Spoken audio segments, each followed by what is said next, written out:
Madame, Monsieur, bonjour et bienvenue dans Salud et le magazine de la rédaction consacré à la santé et au bien-être. Je suis ravie de vous retrouver. Voici le sommaire.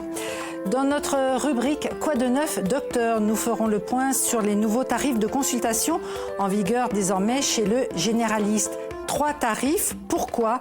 Explication à venir. Notre dossier sera consacré à l'enfant et au diabète. Le nombre de jeunes malades touchés par le diabète de type 1 est en augmentation exponentielle. À quoi est-ce dû? Comment repérer, si possible, les symptômes?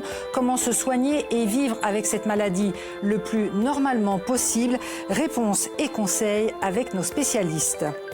Dans notre rubrique Le Rendez-vous, nous évoquerons le Téléthon prévu les 8 et 9 décembre prochains et qui génère toujours un grand élan de générosité de la part des insulaires.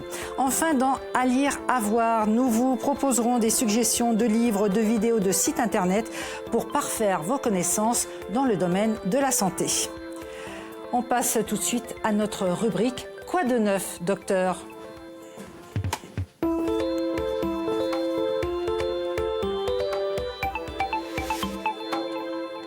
Depuis le 1er novembre, les tarifs des consultations chez un médecin généraliste ont été modifiés. 25, 46 ou 60 €, un tarif applicable sans que vous le sachiez forcément avant d'effectuer votre règlement. Alors pourquoi cette différence? Voici quelques explications. La norme reste la consultation simple à 25 €. Depuis le 1er novembre, 2 tarifications ont été ajoutées. Il faudra payer 46 € pour les consultations complexes. Elles concernent par exemple les personnes atteintes par la maladie de Parkinson, les enfants souffrant d'obésité, une première demande de contraception par une adolescente.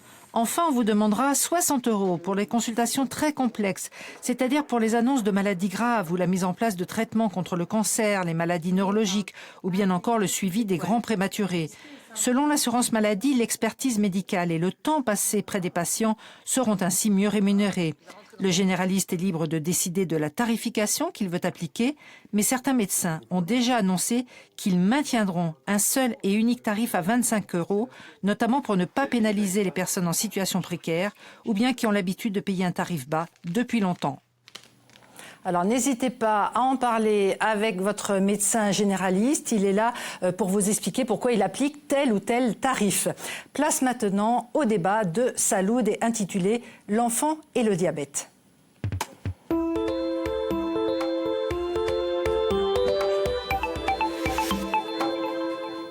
C'est un phénomène de santé préoccupant qui va nous intéresser aujourd'hui. Le diabète concerne actuellement dans le monde 425 millions de personnes adultes.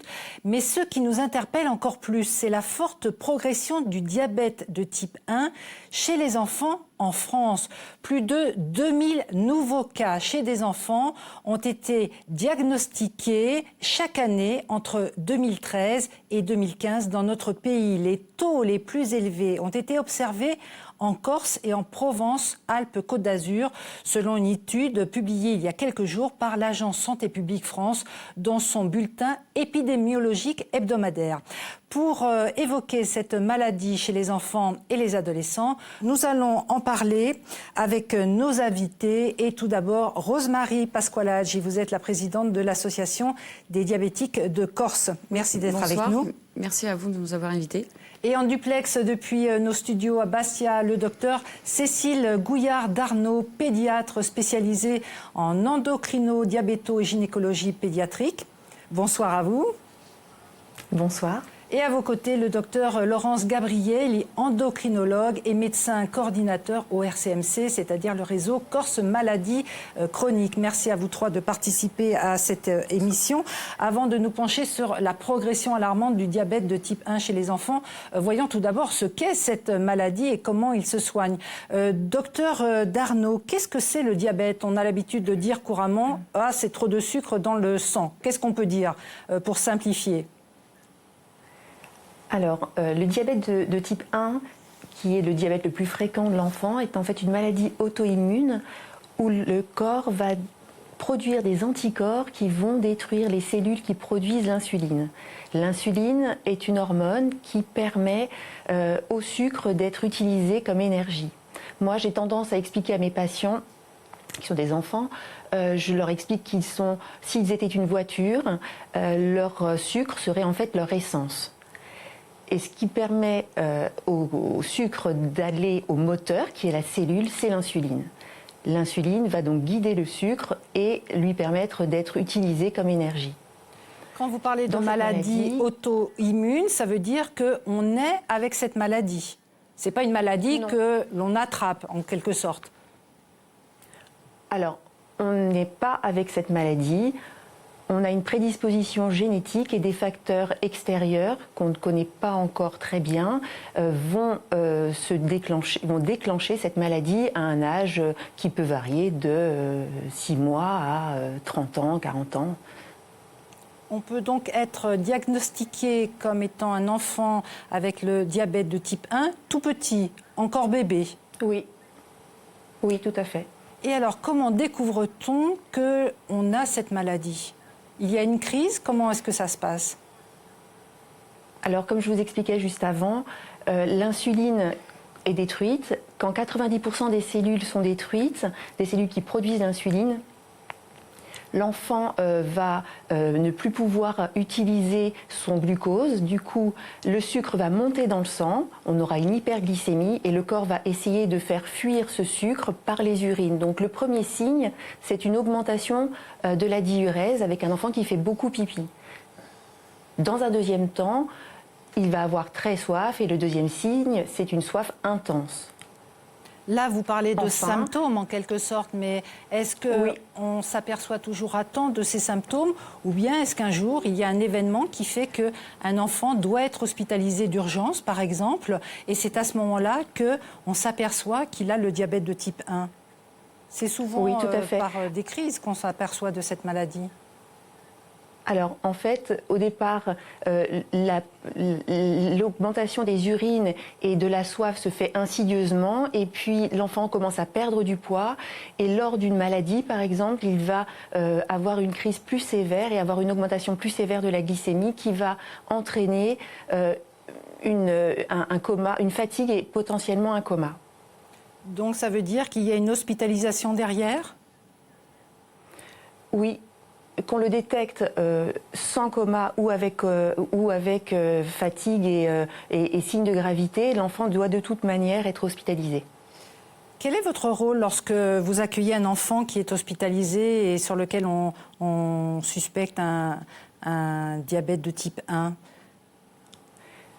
Alors tout d'abord de confirmer le diagnostic, ce qui est assez simple, il suffit de faire une bandelette urinaire ou une glycémie et une cétonémie. Si l'enfant a une hyperglycémie et une cétonémie, ça signe le diabète de type 1.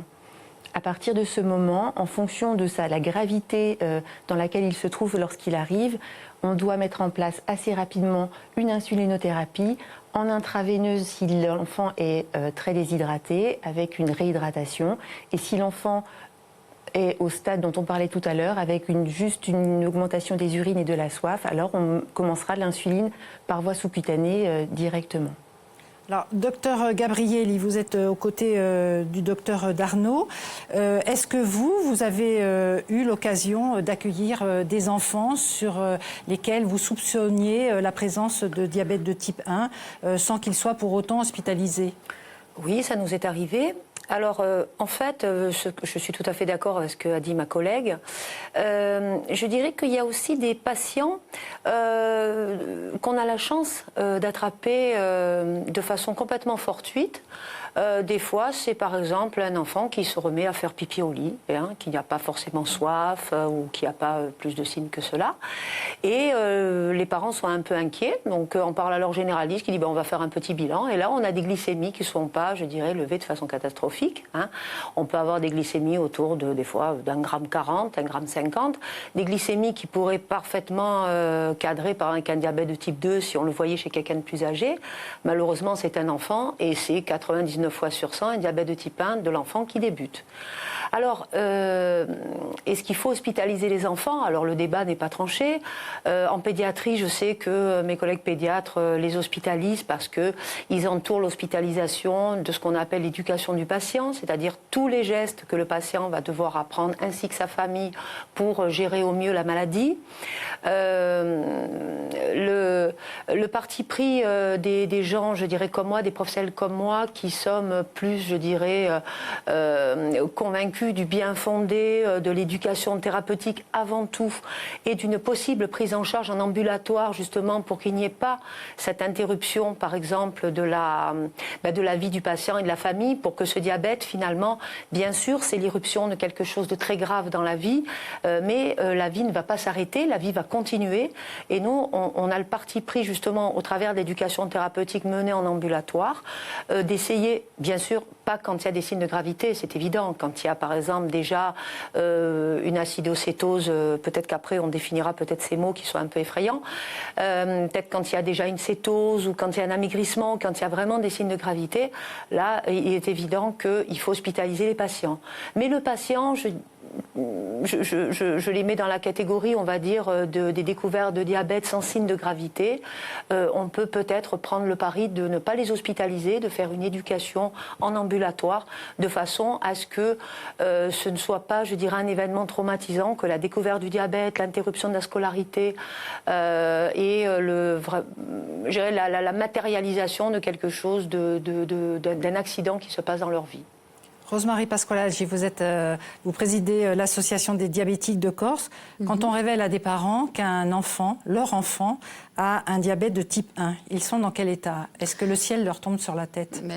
Tout parent qui apprend la maladie de son enfant, c'est le ciel qui tombe sur la tête. C'est vrai que le diabète, maintenant, commence à être une maladie où on commence à en parler plus, donc à être un peu plus connu. Mais c'est vrai que on voit l'avenir de son enfant un peu limité et gâché. Donc le but de l'association et aussi de cette émission que vous nous permettez de réaliser, c'est de donner l'espoir. Donc actuellement, il est possible de très bien vivre avec un diabète. C'est sûr que c'est beaucoup de surveillance. Il y a encore des portes qui nous sont fermées, par exemple, par rapport à certains métiers. Mais à l'heure actuelle, avec les progrès qui ont été faits, on peut très bien vivre avec un diabète et l'avenir de leur enfant n'est pas du tout coupé, fermé. Au contraire, je pense que, comme ça l'a été pour moi, c'est une force. Est-ce qu'il y a une bonne façon de prévenir les parents et une mauvaise façon? Est-ce qu'il y a des termes à ne pas employer? Alors, je pense que là, c'est un côté psychologique que les médecins qui annoncent la maladie aux parents doivent prendre en considération. Après, ne connaissant pas forcément les personnes qu'ils ont en face, il n'est peut-être pas évident de choisir toujours les bons mots. Mais la prise en charge initiale est importante et l'annonce de la pathologie aussi est importante. Docteur Darnaud, on ne guérit pas du diabète, il faut bien qu'on ait cette idée-là en tête. On vit avec et donc tous les jours, il faut accomplir certains gestes très précis. Oui, tout à fait.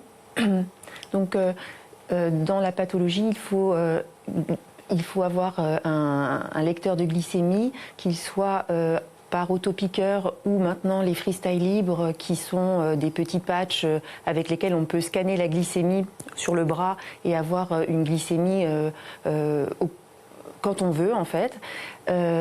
Ces enfants doivent se contrôler et faire les injections d'insuline rapides au moment des repas en fonction du nombre de glucides qu'ils ont mangés. Et ils ont également des insulines dites lentes ou des basales bolus quand ils ont une pompe à insuline pour régler l'insuline dont ils ont besoin au quotidien sans alimentation.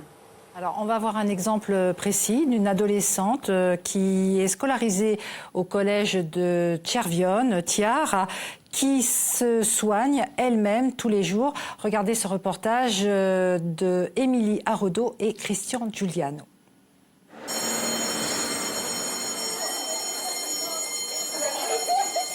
Au collège de Tchervion, Tiar a été élève de 5e.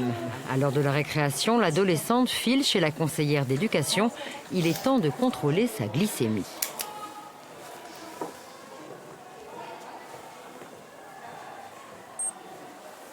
De 76. Je suis au-dessus de 1,60. Il faut que j'appelle ma mère pour lui dire mon taux et tout dépend le taux. Soit je fais une injection d'insuline ou soit je me resucre. Au téléphone, sa maman opte pour l'insuline. Comme 10% des diabétiques, Tiar souffre d'un type 1 qu'on appelle insulinodépendant. Le diabète, je l'ai eu à 5 ans et demi et j'ai commencé à faire les injections d'insuline seule à 6 ans. Tiar se pique elle-même, mais chacun de ses gestes est effectué sous la surveillance d'un adulte. Je note à chaque fois le taux et ce qu'elle prend, si elle boit de l'eau, selon si elle est en hypo ou en hyper, ou si elle mange quelque chose. Et ensuite, elle repart en cours et elle finit sa journée. Ça pose aucun problème. Elle perd peut-être 2 minutes de récréation, mais sinon, non. Elle est une élève comme les autres. Pour permettre à l'adolescente de concilier maladie et scolarité, le collège et ses parents ont établi un PAI, un projet d'accueil individualisé. Les enseignants et l'encadrement ont été formés. L'idée, c'est quand même d'être calé sur les besoins de l'enfant à chaque fois. On n'a pas un PAI type. Et puis après, et aussi en fonction des conditions d'accueil, puisqu'il n'y a pas effectivement une infirmière qui est toujours présente. Donc ça veut dire qu'il faut qu'on puisse, nous, personnel non soignants, en fait, en tout cas n'étant pas dans la santé publique, on se doit effectivement de savoir quoi faire, à quel moment. Voilà, donc c'est pour ça que le protocole est très descriptif et il me donne des choses précises à faire et puis à suivre en cas de problème, effectivement. Nous, on est là, j'allais dire, juste pour s'assurer que ça se passe bien, mais c'est elle qui fait tout. La jeune fille fait tout, y compris photographier son assiette à la cantine. Si l'adolescente mange comme tout le monde, elle doit connaître la quantité de glucides ingérés. Pour calculer la dose d'insuline à s'injecter, Tiar envoie la photo de son repas à sa mère. Quand la petite est au collège, Sabrina n'est jamais loin.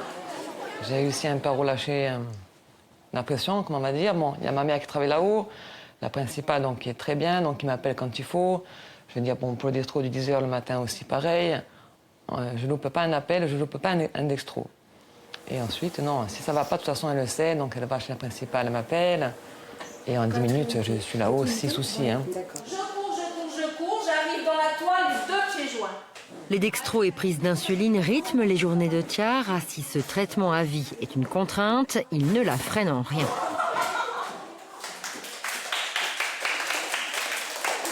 Je laisse faire vraiment ce qu'elle veut. Donc elle fait la danse, son hip-hop, la boxe, tout.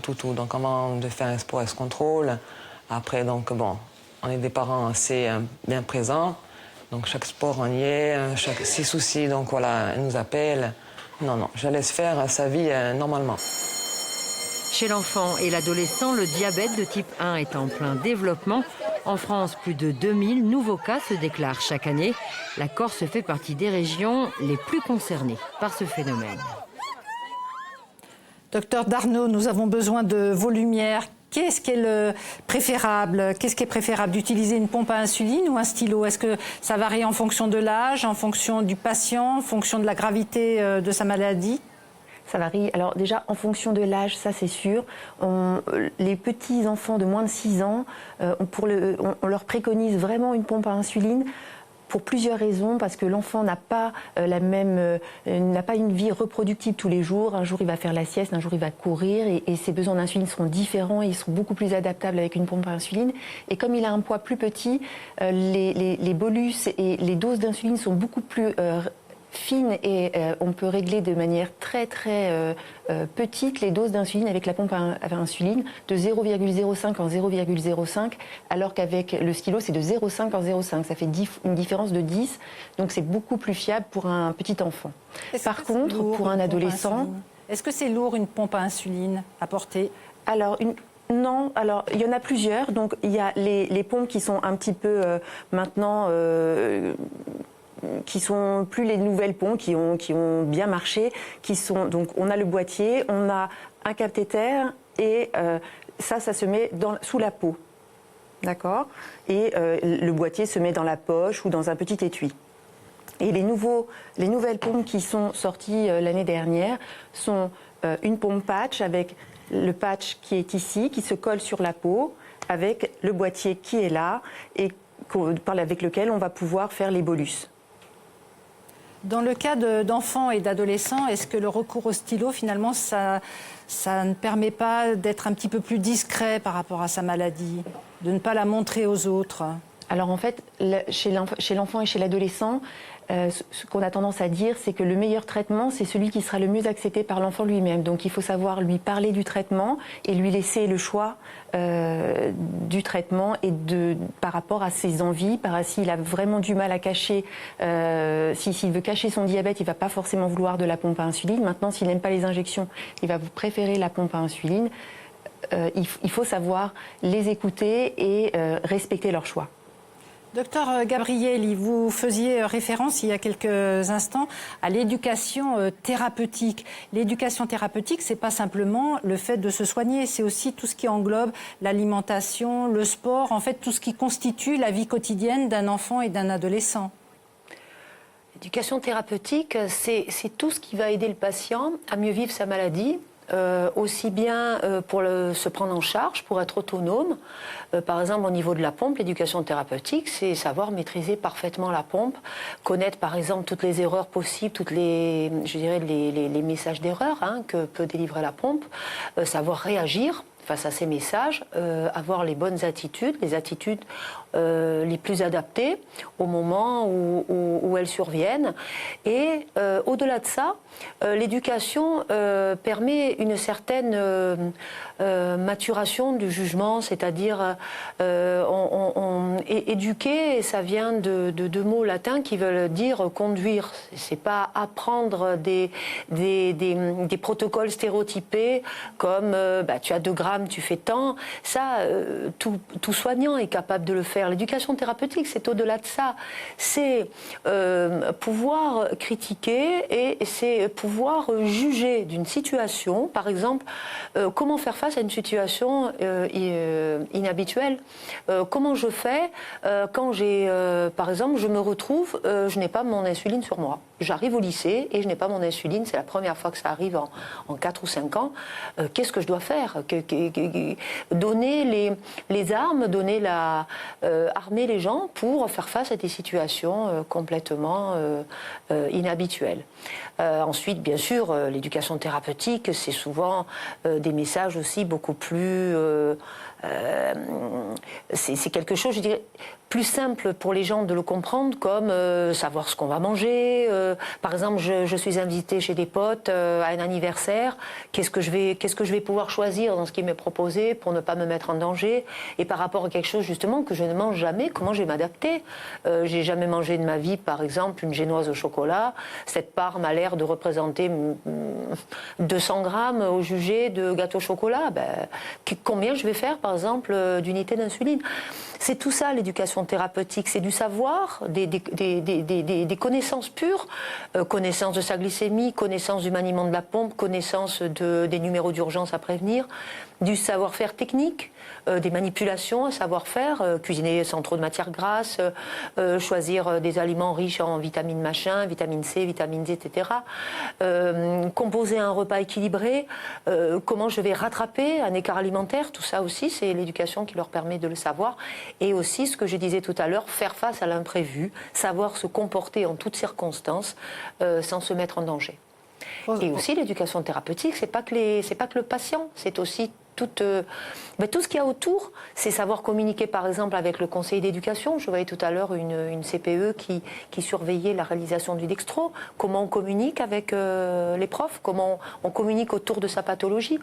Qu'est-ce qu'on dit de sa maladie? Qu'est-ce que les autres ont besoin de savoir de sa maladie? Rosemarie Pasqualaggi, est-ce qu'au sein de l'association, vous sentez ce besoin d'information de la part des patients et de leurs parents? Alors, on a toujours besoin d'informations et d'accompagnement, surtout au fil de la vie de l'enfant, de ce qu'il peut rencontrer, parce que ça ne se passe pas toujours forcément au mieux au sein de la scolarisation. on a des retours positifs, c'est vrai, mais on a des retours négatifs, comme par exemple certaines écoles où les enfants ne sont pas acceptés en cantine scolaire, que les parents sont obligés d'adapter leur travail pour pouvoir se rendre faire les dextros.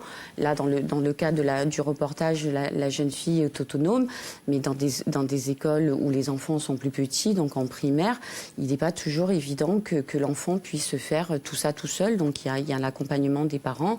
Des fois, il y a l'intervention des professionnels, des infirmières libérales qui sont là pour faire et les dextros, les injections. Donc c'est beaucoup de gestion. Et surtout, je pense, pour certains parents, beaucoup de sacrifices pour pouvoir accompagner au mieux leurs enfants. C'est pas toujours évident. Mais concrètement, est-ce qu'on peut, par exemple, refuser d'inscrire un enfant à la cantine parce qu'il est diabétique? Alors apparemment, il n'a pas. La scolarisation est obligatoire, donc ils ne peuvent pas le refuser au sein de l'école. Mais apparemment, vu le retour des parents que nous avons, il y a eu des refus d'acceptation de l'enfant en cantine, quoi. Certains enseignants sont frileux d'accueillir des enfants qui ont cette maladie dans leur classe? Je ne pense pas frileux parce que bon, avec les PAI et puis bon, les professionnels de santé. PAI, donc on répète, projet d'accueil individualisé. Voilà, individualisés qui sont établis avec le médecin scolaire et la famille et puis le médecin qui suit l'enfant. Je pense que ça se passe au mieux. Après, c'est sûr qu'ils ont peut-être besoin d'informations, d'être mieux accompagnés.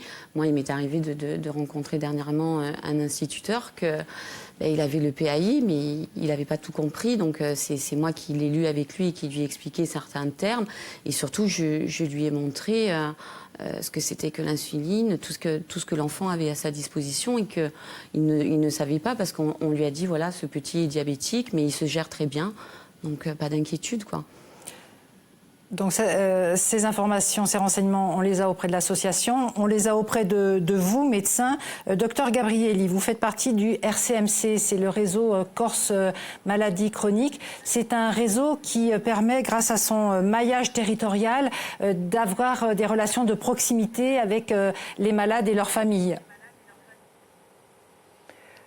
C'est pour ça qu'il a été construit, justement, parce qu'il y a des inégalités de santé qui s'expriment de différentes façons. Et une principale inégalité de santé, c'est le recours aux spécialistes. Et le diabète de l'enfant est une pathologie de spécialiste, parce que c'est souvent compliqué, avec des interventions. C'est déjà pas facile de faire grandir un enfant qui va devenir un adolescent et un jeune adulte. Donc il se passe déjà plein de choses quand déjà la maladie n'est pas là. Alors quand ce type de maladie chronique fait irruption dans la vie, c'est sûr que c'est compliqué. Alors nous, au RCMC, on intervient aussi pour les patients diabétiques de type 2, les adultes. Et concernant les enfants, on a mis un programme d'ETP qui va commencer à tourner donc à partir de janvier 2018 et qui va être présent sur tout le territoire corse. Alors justement, c'est pour réduire des inégalités de santé. Parce qu'il est évident que le petit Bastier ou le petit Ajaxien ou le petit Calvet a accès à des spécialistes. Il évolue dans des bassins avec des spécialistes, des hôpitaux, des moyens. Par contre, l'enfant qui évolue dans un cadre plus rural, ça va être beaucoup plus compliqué pour lui de rencontrer ces spécialistes. Donc le réseau peut aller à sa rencontre sans difficulté. Docteur, le plus près de son domicile et surtout, le plus près de ses habitudes. Docteur Darnaud, est-ce qu'il y a assez de spécialistes à la fois pour le diabète et pour les enfants? Ou est-ce que vous êtes l'une des rares médecins qui s'occupent des deux? Alors, en termes de pédiatrie, on n'est pas très nombreux. En termes d'endocrino et de diabétologue pédiatre, je suis seule en Corse. C'est pas énorme, d'autant que l'endocrinologie est aussi gère énormément de pathologies et effectivement c'est peu. C'est peu, c'est sûr. Maintenant, en développant les programmes d'ETP, on peut aussi s'aider tous mutuellement pour pouvoir réduire les besoins médicaux et pouvoir proposer à ces enfants des formations en plus de la visite médicale. Alors, vous avez insisté sur le fait de bien prendre en charge donc cette maladie. Nous allons voir un exemple d'un jeune homme qui s'appelle Maxime Bertrand, qui a été diagnostiqué quand il était petit. Eh bien, après une phase de démotivation, grâce au sport, il mène désormais une vie saine et qu'il qualifie lui-même de la plus normale possible. Voici son portrait grâce à Perrine Kettels. Maxime enchaîne les foulées, dévore les kilomètres. 5 séances de course par semaine dans les ruelles vides de son petit village de montagne. Plus de 70 kilomètres avalés en quelques jours. Un entraînement extrême qu'on disait impossible pour lui. Car Maxime a une particularité, il est diabétique. 1,30.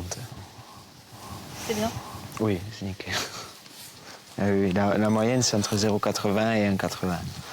Pendant chaque entraînement, il vérifie son taux de sucre dans le sang. C'est indispensable. Si je n'ai pas assez de sucre dans le sang, je tombe en hypoglycémie. Et bon, je peux faire à court terme un coma, dans le pire des cas. Et si je suis plus élevé, ça pose plus de problèmes à long terme. Déjà, il y a des dégâts à long terme. Mais même sur le court terme, ça m'empêche de pouvoir respirer correctement. Le sang est très épais, donc mon cœur il force beaucoup plus. Lui qu'on disait malade et faible enchaîne les ultra-trails, soit plus de 100 km de course en pleine montagne. C'est juste une hygiène à s'imposer, des petits gestes, se contrôler, faire attention à ce qu'on mange. L'ultra-trail, un rêve et comme un pied de nez à ceux qui le rabaissaient à sa condition de diabétique. Pour Maxime, la maladie a été une émulation supplémentaire. Moi, si j'ai fait ces ultras, c'est aussi parce que j'avais le diabète et que je voulais me prouver quelque chose et prouver quelque chose. Voilà. Aujourd'hui, je l'ai apprivoisé, je vis avec. Si je ne l'avais pas, je ne ferais rien en réalité. Maxime a un nouveau défi, redonner de la confiance aux jeunes diabétiques grâce à une association qu'il est en train de créer. Aide médicale, atelier culinaire et de sport, il veut montrer aux jeunes que tout est possible malgré la maladie. Moi, je ne veux pas dire aux jeunes, vous êtes comme des non-diabétiques, c'est pas ça l'idée. L'idée, c'est de dire, vous avez le diabète, ok, mais c'est pas grave, tout le monde a un problème dans sa vie. Mais si vous vivez bien avec votre problème, si vous réglez bien votre diabète, vous pourrez faire ce que vous voulez. Tout faire, même un métier physique.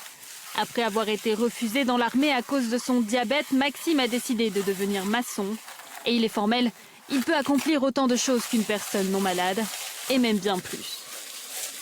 Rosemarie Pasqualacci, le regard qu'on porte sur un enfant qui est malade peut être lourd à porter pour un petit bonhomme ou une petite fille. Oui, tout à fait. Et puis le regard des autres enfants aussi peut être lourd. Donc des fois, il y a des moqueries, il y a encore un peu de discrimination, de comportement, je dirais.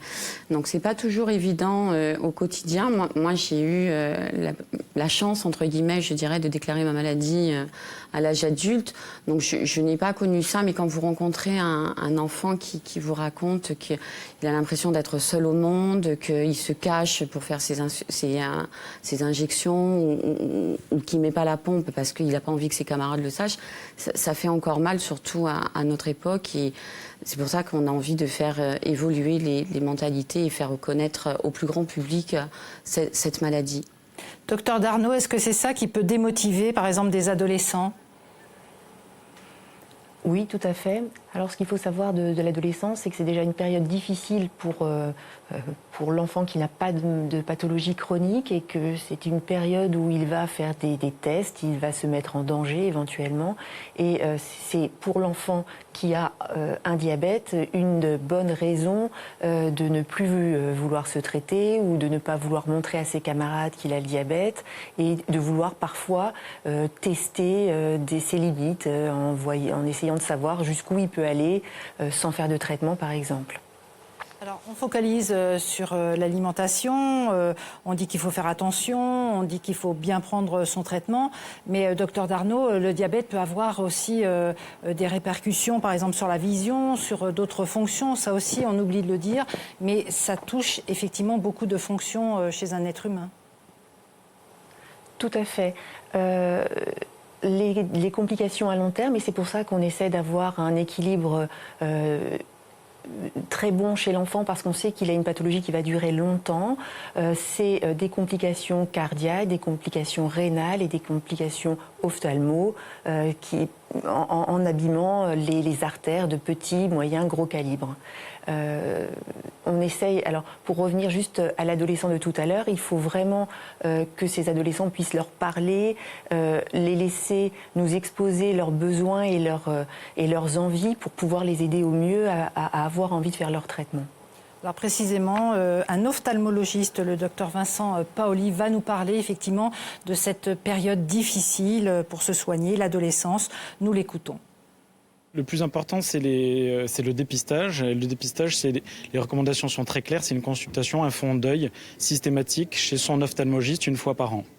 En faisant ce fond d'œil, on permet de dépister des problèmes qui arrivent très tôt et on peut conseiller l'enfant, les parents, se mettre en relation avec le médecin généraliste, l'endocrinologue pour pouvoir adapter au mieux le traitement pour stabiliser la maladie et ne pas arriver justement au stade problématique de la rétinopathie diabétique.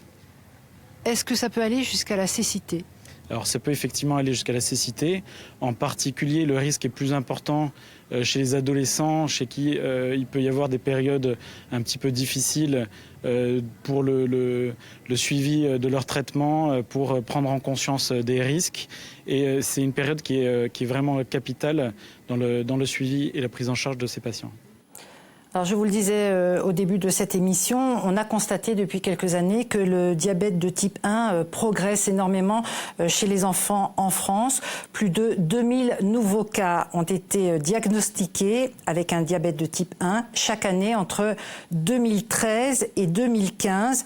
Et les taux les plus élevés ont été observés en Corse, en Provence, Alpes-Côte d'Azur et dans les Hauts-de-France, selon une étude qui a été publiée il y a quelques jours à peine par l'agence Santé publique France dans son bulletin hebdomadaire. Alors, les enfants qui ont été diagnostiqués avaient entre 6 mois et 14 ans. Alors, pourquoi cette augmentation ? Docteur Gabrielli, est-ce qu'on a des réponses à cette question ? Alors, d'abord, ces chiffres viennent d'être publiés. L'enquête qui a été faite est une enquête qui a pas des biais, c'est-à-dire des éléments qui pourraient gêner les résultats produits. En particulier, c'est une enquête qui est basée sur les chiffres de la sécurité sociale, c'est-à-dire qu'on a enregistré des enfants. On a pris donc des tranches d'âge qui correspondaient à des enfants et on a regardé les prescriptions de la sécurité sociale. Il fallait donc que tous ces gens aient eu une prescription d'insuline au cours de l'année qui a suivi en général une hospitalisation. Et la tranche d'âge correspondant à l'enfance. Effectivement, il semblerait qu'il y a une augmentation, d'abord une augmentation assez préoccupante qui concerne 3 régions, la Corse en tête, suivie de peu par PACA et suivie à une certaine distance de la région Nord-Pas-de-Calais, Picardie. Alors, pour expliquer ça, on n'a pour l'instant pas beaucoup de pistes. D'abord, on fait face à quelque chose de nouveau. C'est vrai que le diabète de type 1 était quand même en augmentation d'environ 3% tous les ans, avec des gradients qu'on connaissait, le gradient nord-sud, le gradient est-ouest, etc. Autrement dit, par exemple, là dans cette étude, la Corse, Cécile, c'était 21,7. Hein, 21,7 enfants pour une tranche pour 100 000 enfants. Donc déclare un diabète de type 1, c'est considérable, la moyenne française étant à 18. On est un petit peu en dessous de la Sardaigne, par exemple, si on veut comparer une autre région limitrophe. Et on est très au-dessus de la Macédoine, où il n'y a que 3,9 enfants diabétiques pour 100 000 enfants. D'après vous, qu'est-ce qui pourrait justifier cette augmentation ? Alors, cette augmentation, le gradient, je peux pas le justifier, mais le gradient, il est ce qu'il est, il a toujours été comme ça, et il y a différentes théories qui sont venues émailler le gradient. Ce fait que, par exemple, en Finlande, il y ait 41% d'enfants diabète de type 1 pour 100 000 enfants. Donc là, c'est énorme. Pour la Corse, qu'est-ce qui pourrait expliquer pour la Corse ? Alors la Corse, justement, voilà, la Corse, on n'est pas justement un pays d'Europe du Nord.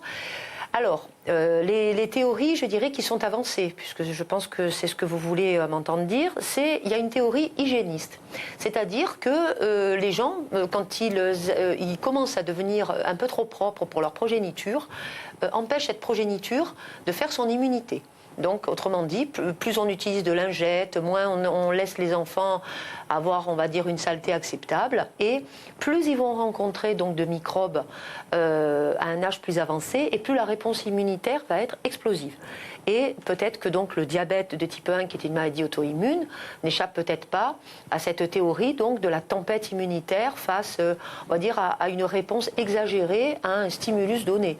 Autrement dit, c'est tout à fait banal de rencontrer le virus de la grippe, de là à en faire un diabète. Ça, c'est ça qui est beaucoup plus préoccupant. Est-ce que ça pourrait être dû, par exemple, à la pollution ou à notre façon de vivre actuellement? Absolument. Oui. Ça, c'est la deuxième chose qui est mise en avant. C'est en particulier les particules fines. Les particules fines étant, par exemple, ce qui est rejeté par les moteurs à combustion, les moteurs diesel, qui utilisent donc le carburant diesel et les fioul lourds. Ce que vous voulez dire, c'est qu'en fait, des perturbateurs. Pardon, il n'y a pas d'explication pour l'instant. Il y a des pistes, mais pas d'explication. Non, mais il y a quand même des pistes sérieuses. Il y a des pistes sérieuses parce qu'on commence quand même à publier de plus en plus de choses, en particulier sur les perturbateurs endocriniens qui augmentent, maintenant on le sait, ça on sait lesquels en particulier. On sait qu'ils augmentent le diabète de type 2, on sait qu'ils augmentent certains cancers, en particulier les PCB, la dioxine, etc.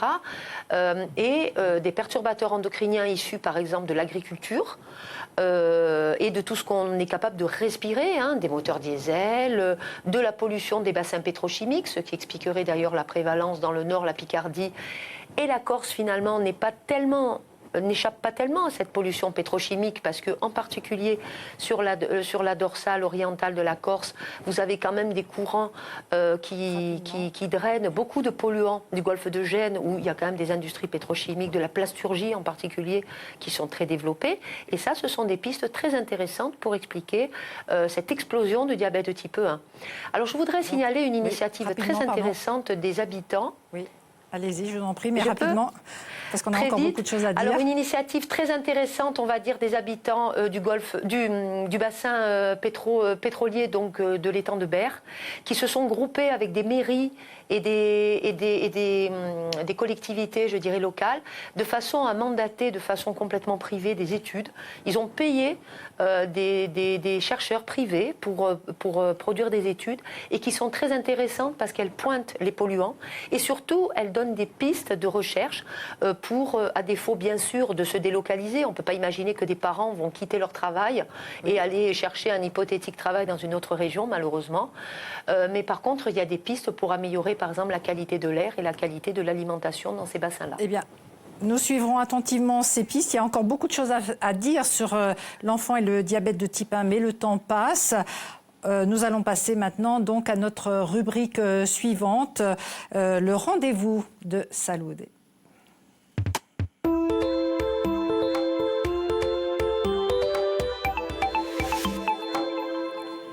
Les 8 et 9 décembre prochains se déroulera l'édition 2017 du Téléthon à l'initiative de l'AFM, l'Association française de lutte contre les myopathies, un rendez-vous qui génère beaucoup de manifestations. Alors que va-t-il se passer dans notre région?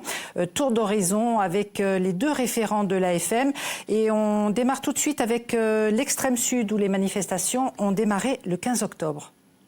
Ça va monter en puissance, chaque week-end, un grand nombre de manifestations, que ce soit du loto, que ce soit des repas, que ce soit des thés dansants. Tout est organisé pour que la population de Bonifaciens puisse se rendre au Téléthon. Et puis, vous avez quand même un soutien très important cette année de la part des pompiers. Pourquoi ? Alors, il y a eu le congrès des pompiers, et c'est vrai, ça nous a permis de renouer avec des casernes, même si celles de Corse du Sud sont particulièrement actives à tous les télétons depuis déjà des décennies. Et que vont faire spécifiquement les pompiers cette année? Alors les pompiers vont faire un rallye, rejoindre différentes villes, les différentes casernes, de façon à ce que le samedi à 13h, ils se retrouvent dans les casernes de Bonifacio et de Sartène afin de faire les animations prévues pour les enfants, les jeunes et les moins jeunes. Et puis cette année, Ajaccio sera également très présente. Ajaccio sera également présente sur le village Téléthon qui se tiendra place Millau, où autour d'un grand tournoi de boules, les différents artisans, les différentes associations vont pouvoir montrer ce qu'ils ont réalisé pendant toute l'année dans le cadre du Téléthon. Le Téléthon, c'est aussi l'occasion pour les artistes de se manifester, d'être à vos côtés. Est-ce que ça va être le cas encore cette année? Tout à fait. Toute la journée du samedi, des musiciens, des danseurs vont se relayer sur un podium qui a été mis en place sur cette place Millau. Et il y aura également à l'Espace Diamant un grand spectacle de musique organisé par l'Association des musiciens de Corse. Vous allez avoir des plateaux de football avec la Ligue de football qui s'implique.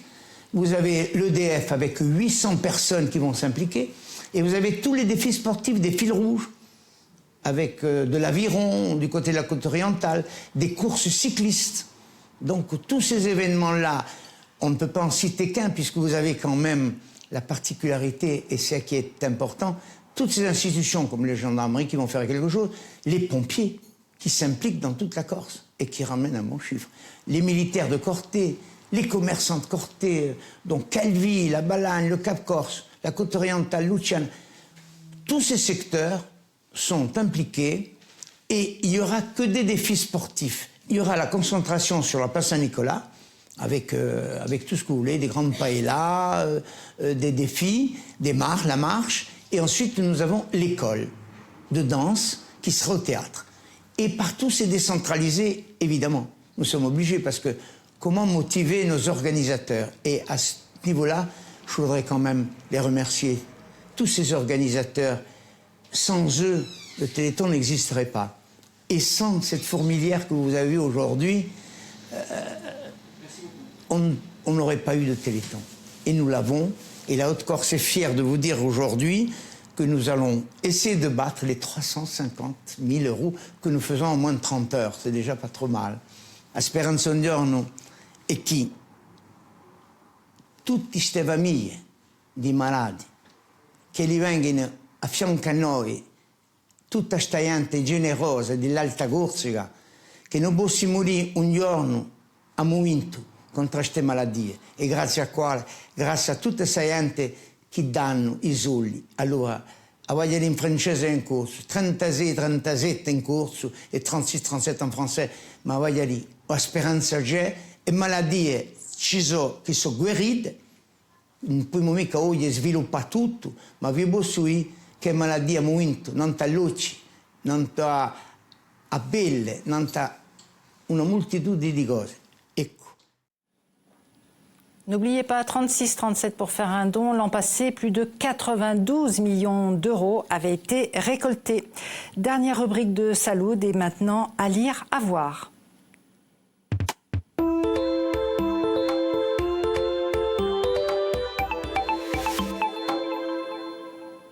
Nous approchons de la fin de cette émission. Docteur Darnaud Abbassia, nous revenons vers vous. Il va être question d'enfants avec votre coup de cœur. Oui, tout à fait. Moi, je voulais vous parler d'une enquête de dépistage précoce des enfants qui présentent des troubles du spectre autistique qui est menée par le Centre Ressources Autisme dont je fais partie et qui a été mandaté par l'Agence régionale de santé. Cette étude va être menée grâce à la diffusion d'une affiche qui a été réalisée par le CRA en commun avec le dessinateur Plantu et qui met en évidence des petites situations d'enfants qui peuvent avoir des troubles du spectre autistique. Cette affiche sera déposée dans les cabinets médicaux, dans les écoles, dans les PMI et on invitera donc les parents qui reconnaissent des signes chez leurs enfants à consulter leur médecin. Il y a également en parallèle tout un petit panel d'explicatifs pour les médecins traitants et les pédiatres pour qu'ils puissent eux aussi parler aux parents et les orienter vers un dépistage plus rapide. Alors, après les enfants, on va s'intéresser aux médecins avec vous, docteur Gabriel. Il s'agit d'un livre. Alors, le coup de cœur, bon, ce n'est pas un livre très récent, c'est un livre ancien, et même c'est un livre qui est tiré du scénario d'un film que j'affectionne particulièrement, qui s'intitule 7 morts sur ordonnance. Et c'est un très vieux film, enfin un très vieux film, c'est un film des années 70, et qui fait plonger donc le lecteur ou le spectateur dans une ville de province. Je crois que c'est basé sur une histoire vraie, je crois que ça s'était passé du côté de Clermont-Ferrand. Hein, c'est ça? À côté de Reims? Ah ben c'était plus haut alors. Et je crois à 15 ans d'intervalle, un médecin se suicide et suicide sa famille. Et on s'interroge donc sur les raisons qui ont causé ce drame. Et apparemment les raisons sont communes. Et c'est le harcèlement dont ont été victimes les deux médecins de la part d'un vieux mandarin qui incarne une certaine idée de la médecine qui est monolithique, figée, toute puissante, une médecine de fric, hein, une médecine de mandarinat. Et ce qui est reproché en fait donc, grâce à vos conseils, on peut à la fois se replonger dans le livre et dans le film. On est obligé de conclure, mais donc c'est deux bonnes occasions pour à la fois relire le livre et voir le film. Merci à vous. Rosemarie Pasqualaggi, votre coup de cœur, s'il vous plaît. Ben moi, mon coup de cœur, il n'est pas très original. Hein, ça porte sur le diabète. C'est le grand livre du diabète du professeur Jean-Jacques Atman, qui m'a beaucoup apporté et qui m'a aidé à surmonter les premiers mois de ma maladie, car ça m'a appris à mieux connaître la maladie, à mieux la gérer et à avoir des réponses aux questions que je me posais. Alors moi, je vais rebondir sur le diabète avec une application. On parlait tout à l'heure du RCMC, le réseau Corse Maladie Chronique. Il existe une application pour les enfants, précisément, RCMC Kids. Merci à vous trois d'avoir été nos invités. C'est la fin de cette émission. Merci aux équipes de journalistes et de techniciens qui m'ont aidé à préparer et présenter cette émission. Bonne soirée.